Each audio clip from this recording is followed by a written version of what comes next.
I am Jen Hawkins. And I am Andy Fenn. And this is the Jen and Fenn Podcast.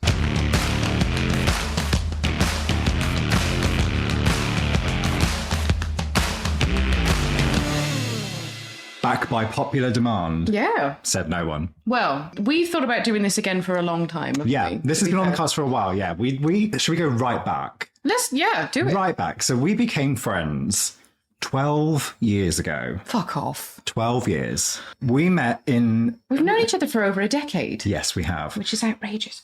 So we met doing a job I think we can probably agree was the worst job either of us have ever had. Very much. Actually, yes, I would say probably. Yeah. I think we bonded over a mutual hatred of everyone around us. Yeah, pretty much. Customers and colleagues. A general feeling of low-grade contempt. Just simmering under the surface most of the day. So we became friends very quickly. Yeah. We've both been gamers since we were knee-high to a grasshopper. Yeah. And we've done sort of various bits and pieces and projects, and we've kind of written for a couple of different publications and done a couple of different shows. We tried the Twitch streaming. I had my channel and I did solo stuff, and then we would do streams together. But I've never been very comfortable on camera. I used to do Twitches and I liked it, and I've been tempted to go back. Drummed up quite a bit of trade. Yeah, the thing that kind of turned me off of it was because it is a full-time job. Yes. If you want to do that on top of another full-time job. If you want to generate any kind of real following, you've got to really go for it. To be honest, it wasn't a case I just didn't want to do that all the time. And that was the thing. And I found I was playing games not because I was enjoying the games either. It was to do that. Yes. So, I mean, I would say I may go back to it on a one or off basis in the future. And in fact, I probably will when I've got the proper space for it again. But I prefer this, just having a long form conversation that you can do on the weekend. And I think when we did find that old YouTube channel and we were kind of listening back to our old stuff, considering how long ago it was, we were like, actually, we're quite good at this. Well, yeah, I think it's the format that suited us the best. Yeah. It's the conversations that you and me just have off air. This is exactly what it is. And I think that's kind of what we wanted the Twitch stuff to become. But I think for me, I've got the double thing of not being very comfortable appearing on camera. And also the whole multitasking aspect of trying to have a sensible conversation while playing the game and playing it well. It's a juggling act for sure. It really is. I kind of struggle with that quite a lot. Whereas I think this is the sweet spot, and this is something. Yeah. We can just sit down and I can focus on this. I will apologise that I'm very croaky and hoarse, and the dog is in his shedding era, so a perpetual state of throat clearing. I'm not too, I'm okay, but I mean it's the double whammy of cold season as well as allergies and So we thought we would start with talking about the games of 2021. Yeah, I mean 2021 was an absolute shit tip of a year, but overall. It was a banger for games. There wasn't we had much, some lovely games, but they were quality games that quantity. And it really was, especially for some of these titles, because I probably played them for a good. I mean, there's one I'm still playing now. It was months, weeks of gameplay with a lot of the stuff that came out this year. Absolutely. One particularly we'll be touching on from two very different sides. I think we'll keep that one to the end. We'll keep that one to the end because that could take some time. We're actually going to go in chronological order anyway. Yeah. So that one will naturally be at the end. But that one will be a very interesting discussion, I feel. I think it will be, because I think to this day you still can't quite believe I'm still playing it. I'm ready to wake up from this fever dream. Yeah, and that's it. And I'd be like, what? But we actually kind of sat down and we tried. I think the idea originally was that I would come up with a couple and you would come up with a couple and we would chit chat about it. But it actually turned out that we had the same ones. Had the same ones. So that pretty much sums it up. Yeah, really? I mean, let's just jump straight in with January then. Last year, January hit the ground running with Hitman 3. Didn't it just? I think it'd be fair to say it was probably a title I was probably more excited for than you were. No? No, I was beside myself. Okay, that's fair. I thought it'd be one that I knew you ended up loving it just as much as I did, but I wasn't sure if the build-up was quite the No, thing. it was fever pitch for me by that point. Maybe not so much between 1 and 2, but between 2 and 3. Yes. And for me, it's yes, because you weren't an early adopter of these new Hitman games, were you? Or were you? Because I remember I played them and I remember you being a bit uncertain. No, I was an early adopter of 2016. But it was It was when 2 came out and I kind of twigged for the first time what they were actually doing with it. And how well they were doing it. And how elegant and beautiful a solution it actually turned out to be. Yeah. Yeah, this whole idea of releasing sequels and then rolling the previous content into the sequel, essentially remastering it every time. Well, this is the thing, because by the time you get to Hitman 3, you have, to me, it's one game by that point. Yeah. Because you get the gold editions of the first and second one, which you can get at a very reasonable price in sales. Yeah. You're playing a complete package by the time it gets to Hitman 3 with all the benefits all the graphical improvements, all the quality of life. Because you had the next gen jump by then. Yeah. And then you also had just the engine tweaks they made, just the little things, like the difference between cameras, like security cameras with that green grid. That wasn't in 2016, no. I don't think. That came in Hitman 2. Yeah. So then they ported it back into the original. So yeah, I mean, there's a lot to touch on with this one because this was... Yeah, well, this is the thing. I wouldn't say Hitman 3 was a kind of Game of the Year contender for me, based purely on the content that came with Hitman 3. It was more that seeing it in the overall package. Being this culmination of the entire World of Assassination trilogy being rolled into this kind of perfect end result. It's a really rare example of a franchise that's been around since the PS. I think it is the only thing I can think of because we've played these games since the PS2 era. Yeah. I didn't play Hitman 1 until a long time later because I didn't have a PC. So I started with Silent Assassin. I have, and it's difficult to play. I think that was the thing. By the time Hitman 2 came out, everyone was saying that Codename 47 was very old hat and just don't bother play this. Codename 47 really, I mean, it was a game that was made for all intents and purposes by a very small developer. Yes. So for what they came up with at the time, it was revolutionary. The idea of the changing of the costumes and all this kind of thing. So you had Metal Gear Solid by that point, and I think you probably had Splinter Cell by that point. And then Hitman came and did something quite unique in a genre that I would say was quite dominated by those two titles. Nothing had come anywhere near close. So I jumped in with Silent Assassin, and I would still, until these games came out, would have said my favourite one was Contracts. And was Contracts not meant to be a kind of... It was almost a greatest hits. Or almost like a remake of the best levels of the first game anyway. Yeah, I mean, I remember when Contracts came out. I mean, I say I remember when it came out. I bought it when it came out, and it was my favourite one until this new... See, and that's the thing, my favourite games in this instalment are the latest ones, which is, again, is a rare thing. Yes.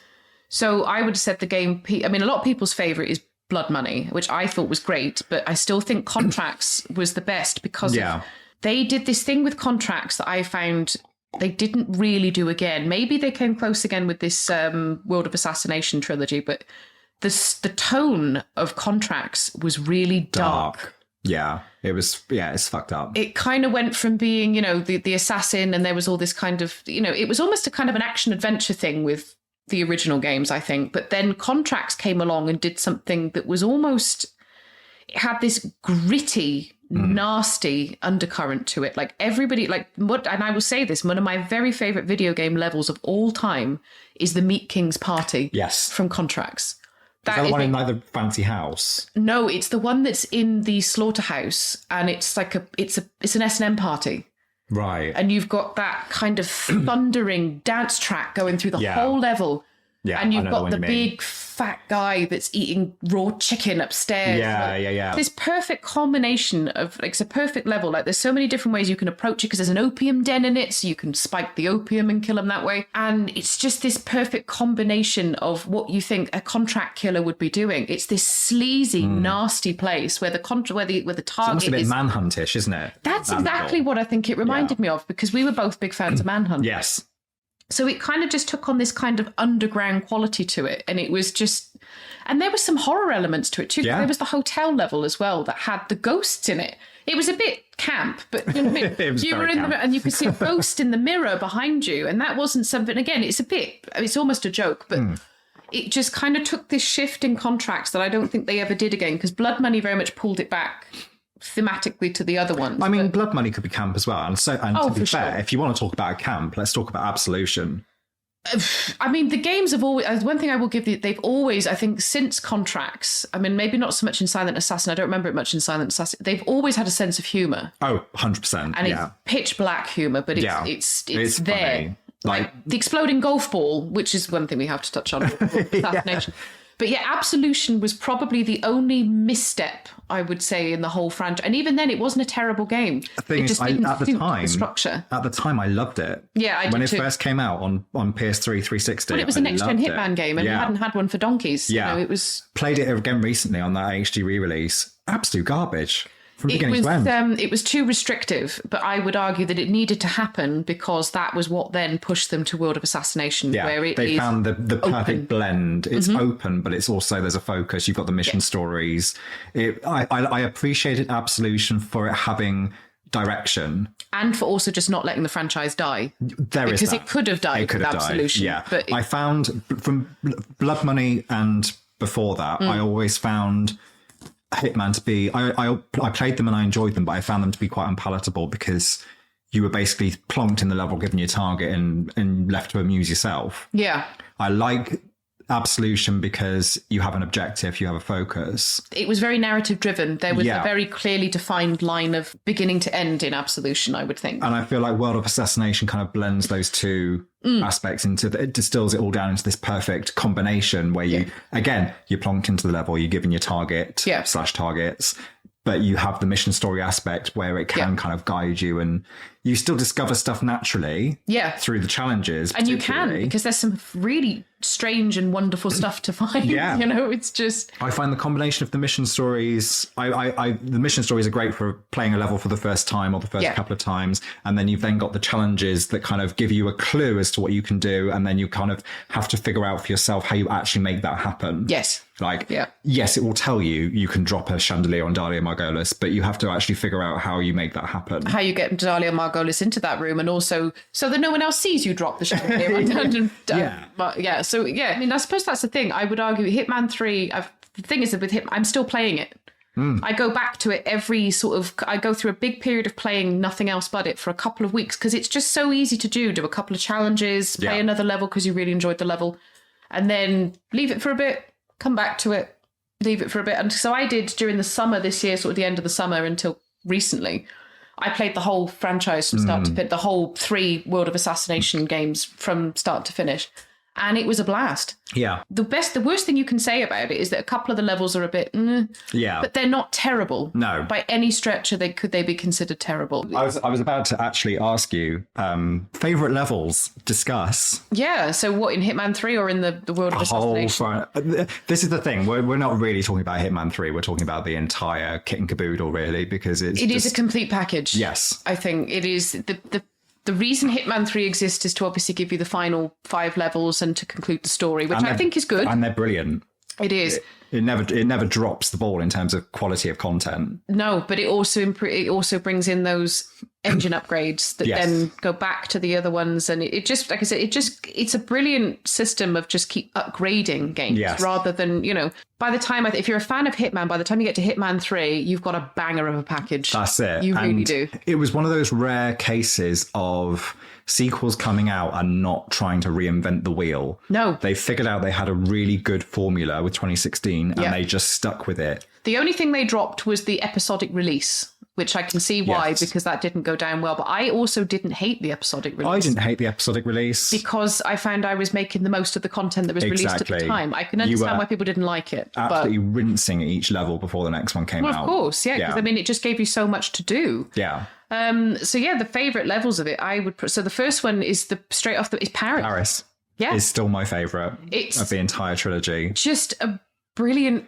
It's perfection. Brilliant. It's so well designed. There's so much you can do in it, like ranging from the sort of the core 5 to 7, what do they call them again? Mission stories, which you can follow to get to the target.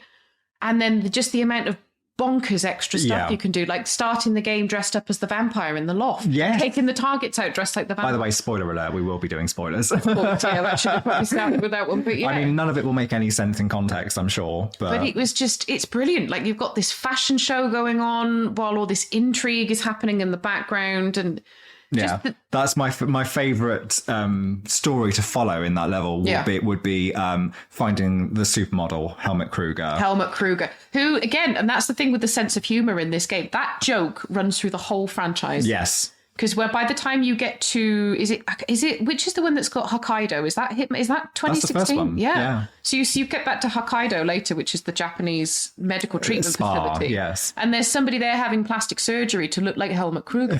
Yeah. And he sees you, who's supposedly the body double of Helmut Kruger, and he comes and has a go at you for stealing his look. Have you seen that the guy who's got the bandages around his head?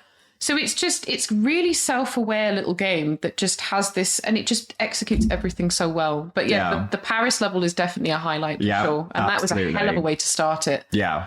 Because that was the first piece of content. And I want to say, was there some sort of a demo you could play for the Paris content? I want to say, was there something you could... Well, that was certainly the one that was on all the previews anyway. I would have thought so, yeah. By the time that had rolled round, everybody was like, obsessed. This is really, really good. Yeah.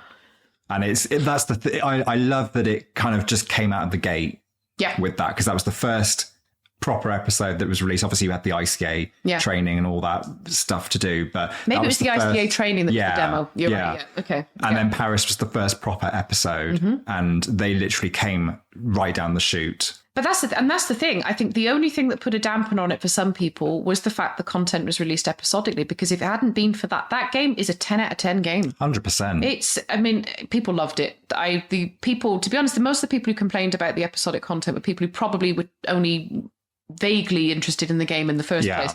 But I don't know anybody who loves those games that had a problem with it. And that's the thing. The people that were kind of pissed off about it being episodic, they're the kind of people that would want to just buy the game, play it, blast through each level. Yeah. And it's done. Probably never play it again. Yeah. And they will do the bare minimum in each level. Yeah, exactly that. Because I think these are games, the stealth genres were sort of something I've always been interested in. You've dipped in and out of it depending on the game. It's never always been my cup of tea. World of Assassination touched on something For me, it's pulling off that perfect kill. Yeah. I love it. I love getting that silent rank at the end of it, just being seamlessly blending into your environment, either through pure stealth sneaking around or through using costume changes or whatever it is. Yeah. Accident kills are hilarious and satisfying in this game. The one with the ejector seat. The ejector seat is gold. Like just tampering with the ejector seat so that the target gets in to test the ejector seat in a fighter pilot jet, pushes the ejector seat and literally goes sky high. Like you never see him land. That's the funniest part. He just goes up and all the mechanics are stood around going, oh, fuck. Oh dear. It's almost a kind of, can we get away with telling anyone this didn't happen and we just haven't seen him come back from lunch? Is that you know? So yeah, and this the other thing as well, like Sapienza was another one that I love, and that again is that was the second installment on the 2016 game. Yeah, I think my favorite Sapienza is probably not one of my favorite levels. It's a very good level, but it does stand out for one reason and one reason only, which is the exploding golf ball challenge. See, I wasn't going to say that one, but go on. Go on, you do your favourite and I'll do mine. There's a character in an eccentric millionaire, isn't there? Yeah. So this guy is designing a virus, isn't he? Yeah. That's going to be used, a weaponized biological weapon. And he's just a bit of a fruitcake. Like you can pretend to be his therapist, can't you? Yeah. And then the other one as well is like you can pretend to be his you can like make him think his house is haunted. That's where my favourite one comes in. So but the guy is obviously, as millionaires do, he enjoys golf. So there's a ICA facility that you could, like what's it called, a safe house drop-off point where you can pick up this exploding golf ball or you can bring it in and smuggle it into the gate. And all you have to do is just disguise yourself as the gardener or something, go onto the golfing green and just place this little exploding golf ball on the top of the pile of balls and wait for him to hit the ball with a golf club, and it just bang. And the funniest part of it is wherever you're stood, the game does it deliberately for comic effect. I'm sure you hear the little ting-a-ling of a golf tee land right next to you while he's in the bush, like 10 foot on the other. And all the gardening staff are just like, oh shit. And every time it gets me every day. I have to do it every time I play that level, even though I've got the challenge, I have to do it because it just makes me laugh every time.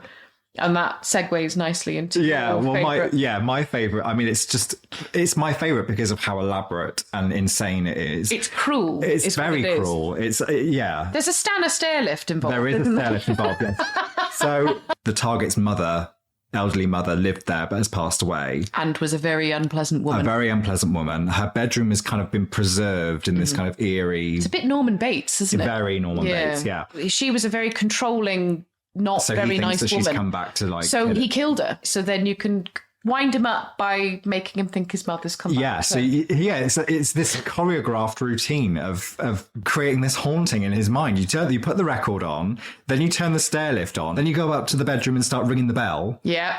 She's got this bell by her bed to call for help. Yep, that's the one. And then you turn the fan on, which makes the rocking chair start to go. So he comes in and sees the rocking chair go, and the bell's ringing, and he goes completely insane. And he's teetering on the edge of a break anyway. Edge, yeah. So this just... It's the reaction for me that is so funny, because what that then causes him to do is basically bolt all the way through the house, down the stairs, into the basement, and there's obviously this secret tunnel. Through a BSL level 4 viral testing facility as well. I mean, everyone's in hazmat suits. To get to this plane, and then gets in the plane and flies away. Yeah. In the meantime, what you're doing is bolting from the house across that bridge to those stone ruins. Yeah. And you find a cannon, load the cannonball, and then just sit there and wait for the plane to be in just the right position to shoot it out of the sky with the cannon.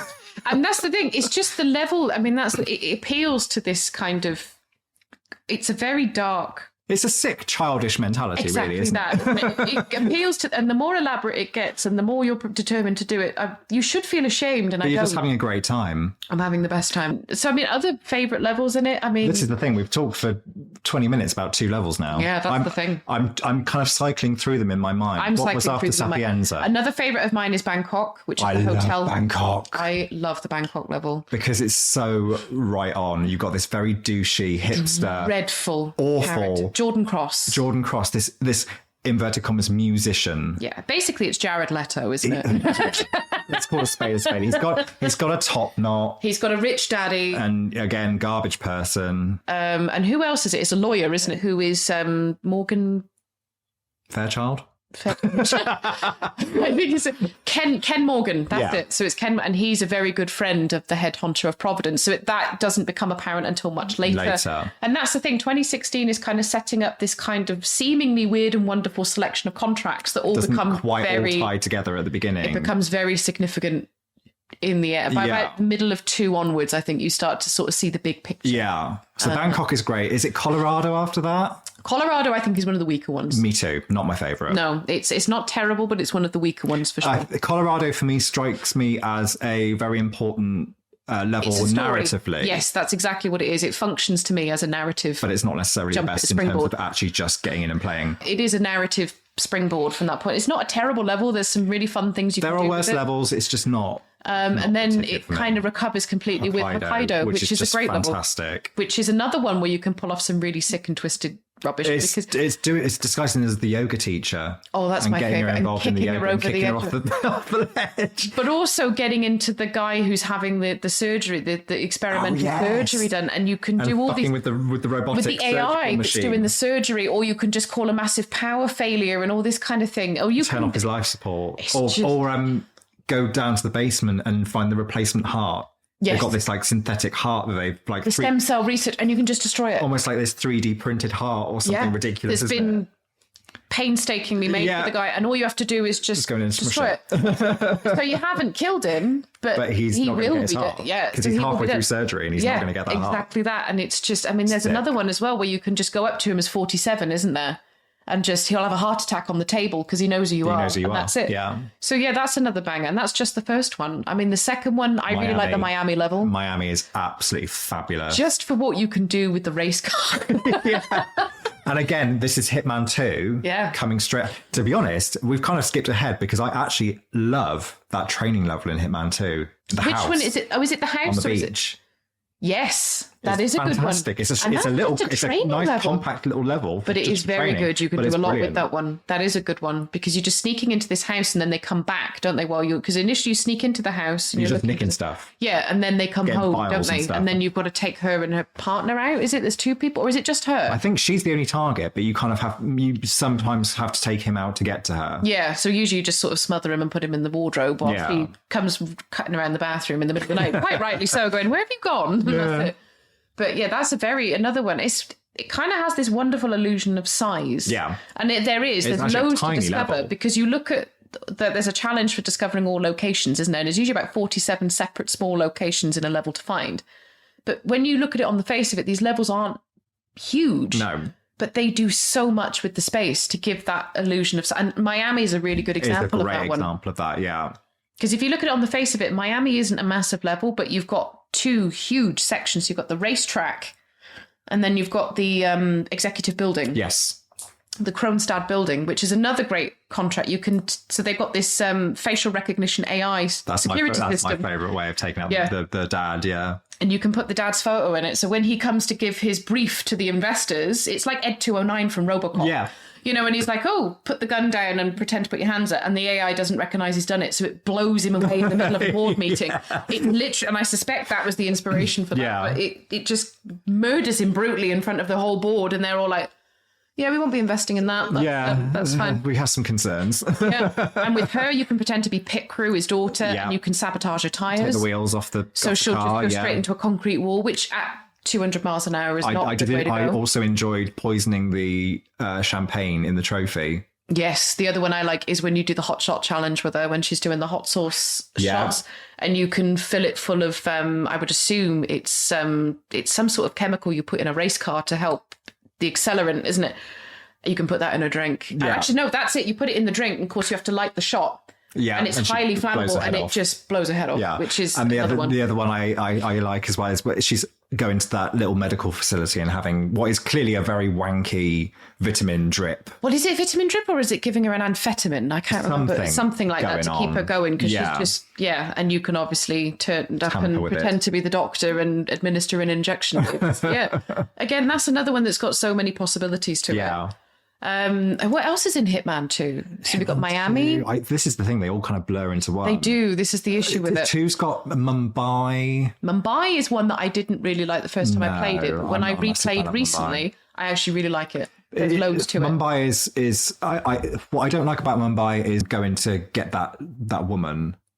Yes. That side of it. Whereas the laundry and all that. Yeah, the bit in the building. Yeah. Where you get the, is he an artist? Yes. Or something? Oh, no, you have to disguise yourself as the artist. Well, that's got a great contract because there's already a guy who's trying to kill him. So sniper. You can facilitate basically engineering getting the target in front of a window so that somebody else can take him out. Yeah. So you're getting paid for somebody else's work, which is always a joy.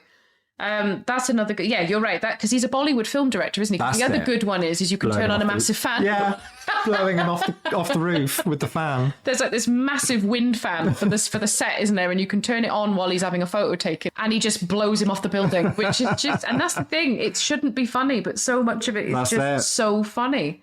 That's it. What else have we got with Hitman 2? I'm just having to... Because Hitman 2 is the one I can never remember the levels. You've got... there's the one that's like Wisteria Lane. That's quite a good one. That's okay. That's when you're going after Janus, isn't it? Which is, I think, actually the final level. And that's... No, it's the one before the final level. And that's when the Providence thing becomes a real... Yeah, so the final level is a very good one as well, which is the old castle, which is Janus's funeral. That's one of the next one I was going to... And really that one has some really cool things and you can really do. Fucked up. Yeah. It's basically a proper Eyes Wide Shut Illuminati party, isn't it? They're all wearing masks and everyone's turned up looking... It's disguising yourself as the corpse. And lying there while everyone comes up to pay their respects and then just she comes over and goes, oh, I'm glad you're dead, basically, you stupid old bastard. And he's like, yeah, that's a good one. And then obviously the effigy is a brilliant one. They're so good. There's so many good ones. I think the Janus one, I'm sure there is a one. I can't remember which level it is, but it's a really brutal challenge. You kill somebody with a pen that's propped up on a desk. Oh, you come up behind them and it's like the Joker in Dark Knight. Yeah. It smashes your head and goes straight through the eye. That every time I see that makes you want to throw the controller. Did you have to do that? It's a big pen. Yeah. It's going right into the back of the head, you know. It's a big pen. It's a fucking huge pen. It's a really big pen, guys. It's a really big pen. And he hasn't got a big head. It's the Isle of Skyle, is it? The Ark Society is the level. Isle of Skyle is the Illuminati-ish one. That's the last level of 2. Yeah, that's a really good one. So I would probably say, actually, out of all 3 games, probably Hitman 2 is the least memorable, but not because it's not good. I think it's just because some of the levels are a bit... they're not memorable like the way they are in the first. I mean, to be honest, the only one that doesn't really stick out for me is Mumbai. And it does stick out. It still does stick out. It just sticks out as being like my least favourite. The one, like you said, the one where you're going after Janus, the Wisteria Lane one's quite funny because there's a lot of that for me. The enjoyment comes from the non-playable character dialogue. Yeah. It's just a lot of suburban bickering, and it's just a lot of garden party sabotage. And you can go and poison the chips at the barbecue. Quite literally that. You're basically going to somebody's garden party because they've moved in, and you can just poison their food. You disguise yourself as the realtor and show, it's not Janus, it's the other one, I can never remember his name, showing him the secret vault that just happens to be loaded with trip mines. Yep, that's the one. And you can also trap him in a house that's being fumigated, and then turn on the fumigation system. Yeah. And then there were those couple of levels that came out later. One I really love, which is the bank in New York. That. Yeah. I thought that was a brilliant level. That was so good. And then there was the tropical island. Yeah, another really good one. 2 really good pieces of post-release content. Yeah. I think they were paid, but I think it was a small DLC Yeah, it wasn't a huge amount, no. And by that point, you could just get, there was like a season pass, wasn't there? Precisely that, I think it was. It wasn't egregiously expensive. No. So then, I suppose that brings us around to Hitman 3, finally. Yeah. Which is so again, that was one, I think that's got some great levels. Some real standout levels. I think the Dubai level is brilliant. The Dubai one is very good. The, is it, I want to say Dorchester. It's not Dorchester, is it? Dartmoor. Dartmoor reminds me very much of a level from Contracts. Yes. There is one where you sneak into the guy's house. That was the one I was thinking of earlier when you were talking about That's another one, I think, that we were talking about how dark Contracts was, the horror element of it, because that level's kind of creepy. Yeah. There's something about that house and something about those men, and it's just all very, it's almost a bit Straw Dogs. Every country bumpkin England, and everyone's a bit... Dartmoor is kind of like a clandestine family drama. It's basically, it's almost, you have to engage with this Cluedo murder mystery. Cluedo is the word for it. I think that's exactly what it is Cluedo. It's basically some kind of elaborate Cluedo. But that's another really good one. Again, the grounds level of that one, the design of it is cracking. There's so many ways in and out of it. Yeah. What else is in Berlin? And that one didn't quite do it for me as much as it seemed to do it for everyone else. That was another one that grew on me after the fact. I wasn't big on it at the time because to me it was just a bit messy. There was too much going on. I think we kind of become accustomed to this whole focus of having the mission stories, and then Berlin just kind of does the old school, plonks you in and leaves you to your own devices. Very much so. And you have like 10 targets or something ridiculous as well. Well, you have to finish off a certain amount of them, don't you? And then the rest of them will bail. Yeah.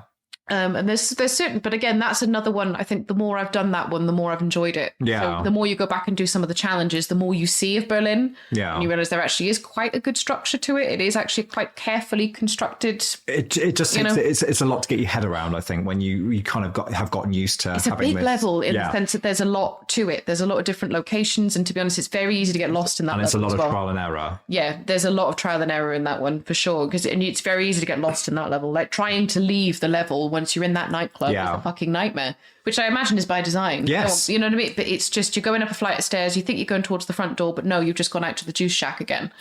And you're like, for fuck's sake, where is the front door? You know, but because the disguise you're wearing, if you go out the front door, the guard's going to notice you, so you now can't go out the front door, you have to get another disguise.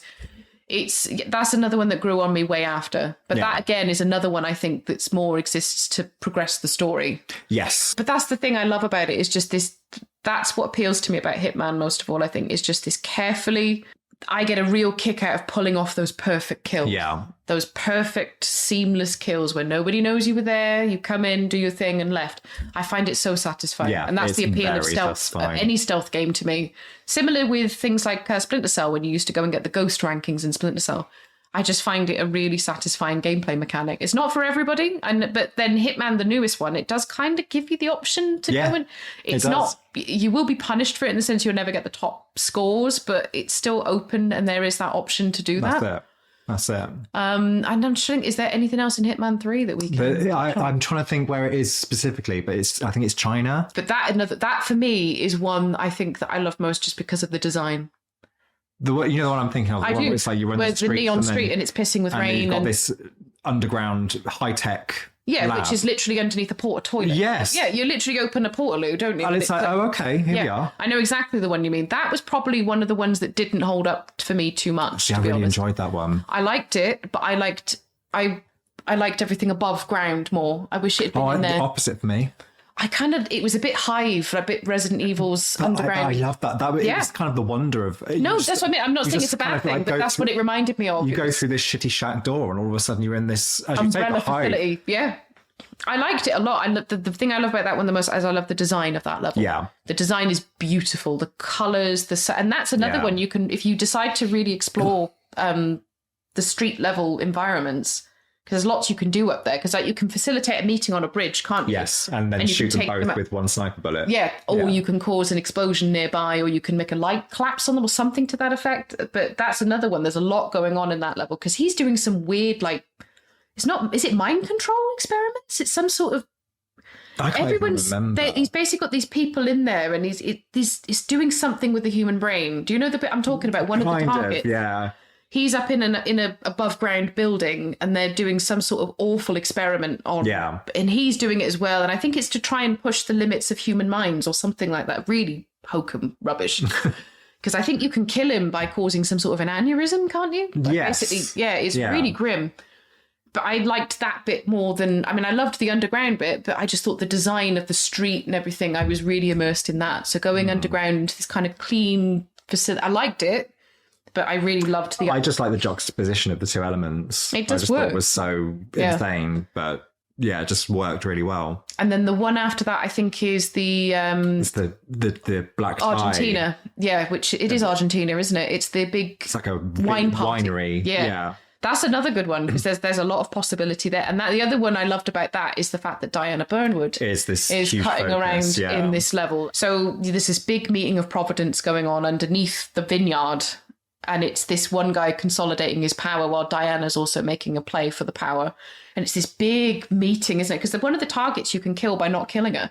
Because she'll stand up for Diana in this meeting, won't she? And he'll just blow her head off. Oh, I've never done that. No, yes, you can go to this meeting and you can all sit down around this big table and he brings out the fancy wine and all this, which you can also poison, this rare, like one of 5 bottles in the world bottle of wine. And I think it's Tamara. Is it Tamara something or other? The woman that Diana's with? Yeah. She'll stand up and defend Diana from this guy and say, you can't do this. This is bullshit. Like, you're not in control yet. You can't make this kind of call. And he'll turn around and go, oh, I'm really sorry you feel that way, and just blows her head off. And that's it. And you're stood at the head of the table dressed as the Vinter with the wine, like, oh. And see, this is it. I've played these games obsessively and I had no idea that was a thing. Yeah, you can, but he'll take her out. That's brilliant. And then he'll lead Diana up to his villa to kill her. Right. You can rescue her in that scenario and then take him out. So you take out the bodyguards and he'll come upstairs to do the deed and kill Diana, and then you kill him. And she's got your suit ready and hanging on a thingy. So you put on the 47 suit and then you go and meet her on the dance floor to do a tango. Do a tango. Yeah, I've done that bit. That is just... Yeah, chef's kiss. Perfect. And then you get that little epilogue on the train, which is I like. I liked it, but it is just a little It's epilogue. very linear. Well, there's people that argue that the ending of that game, if you choose to take the shot, that's where Codename 47 starts. Ah, okay. So whether that's deliberate or whether it's an Easter egg. Yeah. But I think if you take the shot, you could administer the shot to yourself. You'll wake up in a padded room the same way you did in Codename 47.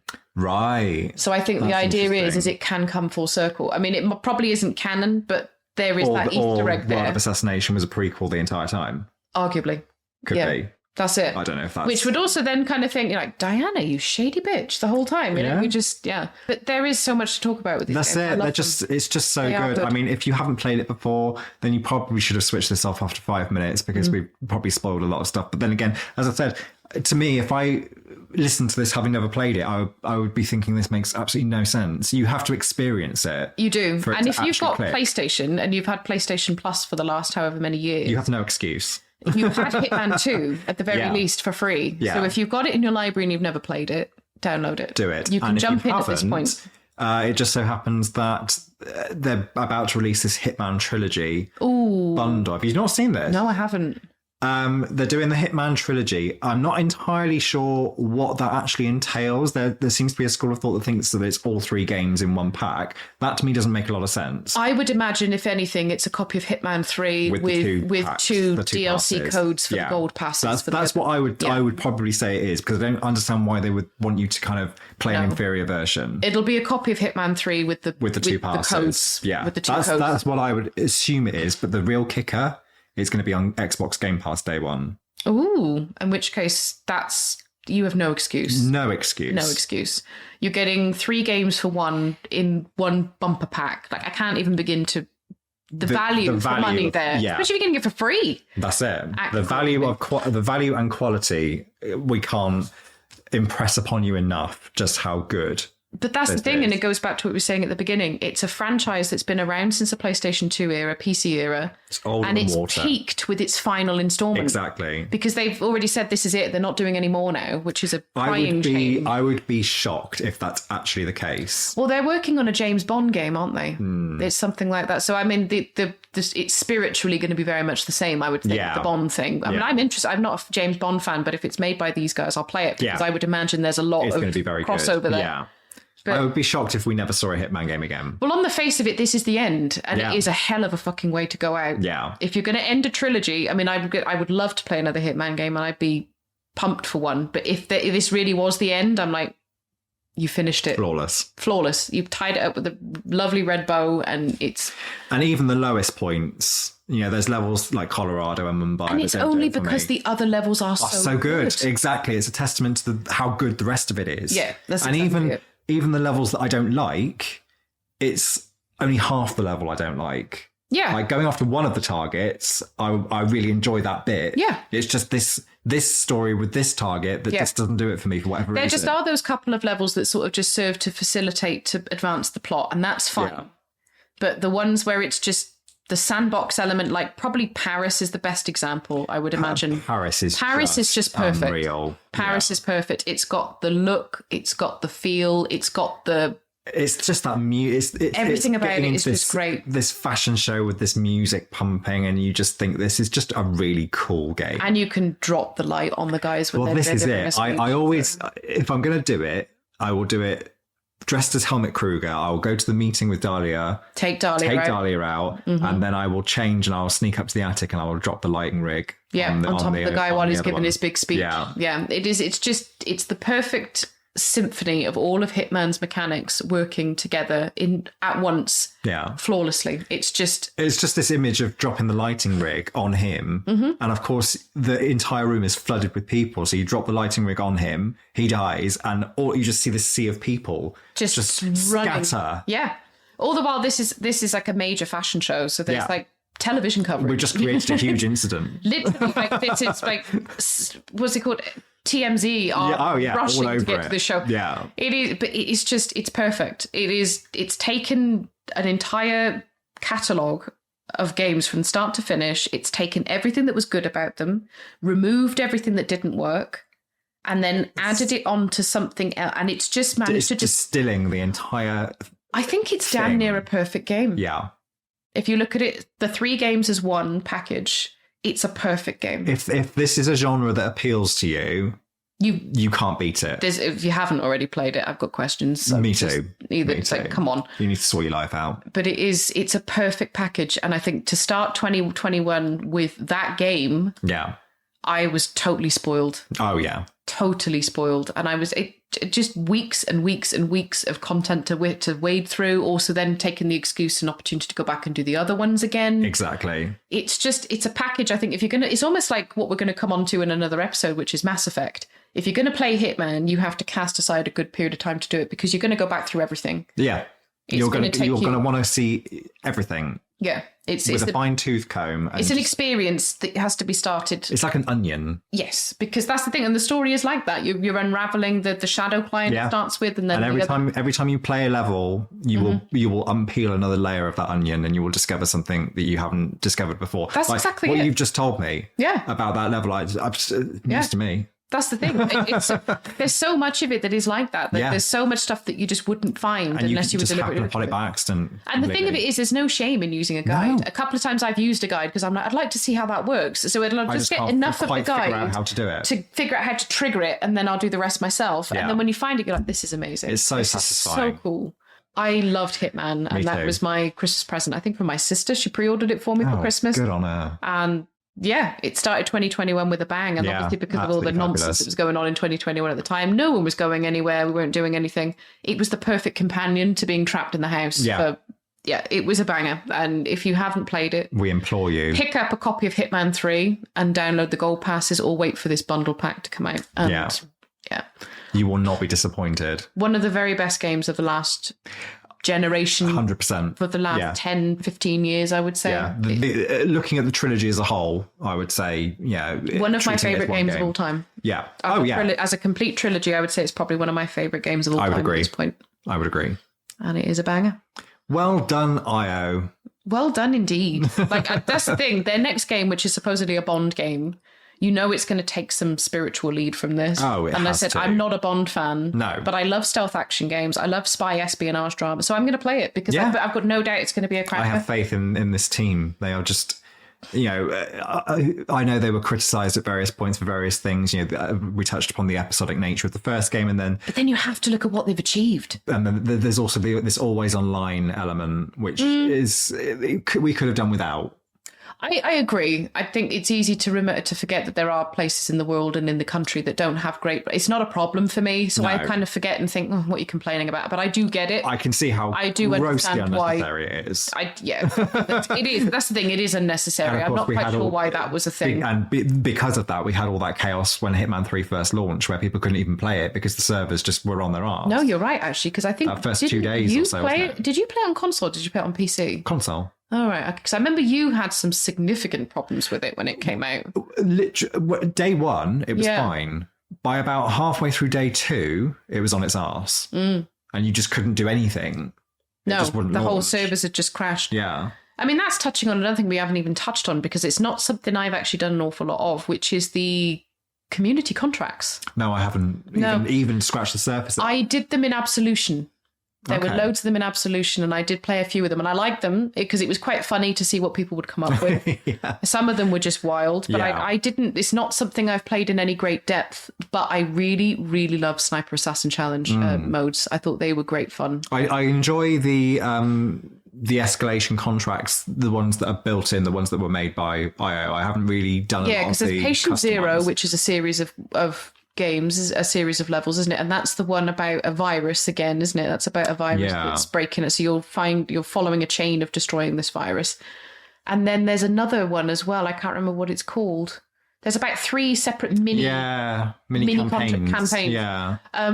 Because there's one, isn't there? I think there might be Patient Zero, where it takes place in Bangkok and there's a cult, a doomsday cult. Yeah. Yes, it is, because the doomsday cult are using the virus. And the guy claims he can touch fire. Yes. So you can replace he's got some sort of protective gel. Yeah, and you can replace it with... it literally is. You're replacing it with vodka, that's it. Some sort of extremely flammable vodka. And he just goes up in smoke. Like a Belisha beacon. Oh, it's quite horrible. When you look at it, you just think, it's just... But yeah. Anyway, we must stop. We must stop. We really must stop. We didn't even touch on the extras, but it's... just go and play it, please. Just go and play it. There's so much content. It's so much bang for your... Especially at this stage, now that it's out and everything's such complete. Good value. At this point, when you can just pick up Hitman 3 and you can probably get the gold passes for less than half price. They always seem to be on sale. The amount of bang you're getting for your buck at this point is insane. Unbelievable. Yeah. It is a treat. An absolute treat. And that was just January of 2021, as we said. Yeah, so we're 1 month into the year. Yeah. So next up, we're going to talk about Mass Effect. Mass Effect, which I think was May, June, around that time. Yeah. So yeah, I mean, we're going to easily pad out another episode with that because... Well, there was another game in between then, but we were a bit divided on that one. So which was Village. Yes. Which was in May. Yeah, so we are going to touch on Village. We're going to do our big hitters of the year. I think probably it's going to be across 3 episodes. The only reason Village isn't in this pot, isn't having its own episode, I think, is because it is a game of 2 halves. Yeah. Completely a game of 2 halves. Yeah, it's going to be an honourable mention, I think, and we can talk about it for a bit, but we certainly won't fill a whole episode with it. So we could, but I think it would just be a bit of a rant about it. It would end up being what we loved about it, waxing lyrical, and then there'd be a lot about why we think it fails or the wheels fall off at the end of the game.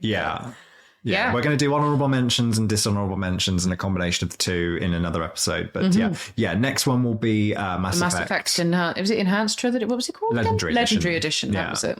So yes, we will see you then. Thanks for listening. Indeed. We will be back. I think we're probably going to stick to a fortnightly release schedule for the time being. Yeah, see how it goes. We're busy bees and we're struggling to actually find time to sit down and actually record these. So we may actually record like 4 episodes today. We're going to get a job lot in today. Yeah. So I think we'll stick to 2 weeks. So we will see you in 2 weeks. Indeed. For the next one, Mass Effect. Thank you very much indeed for joining. Thanks, guys. All the best. Bye.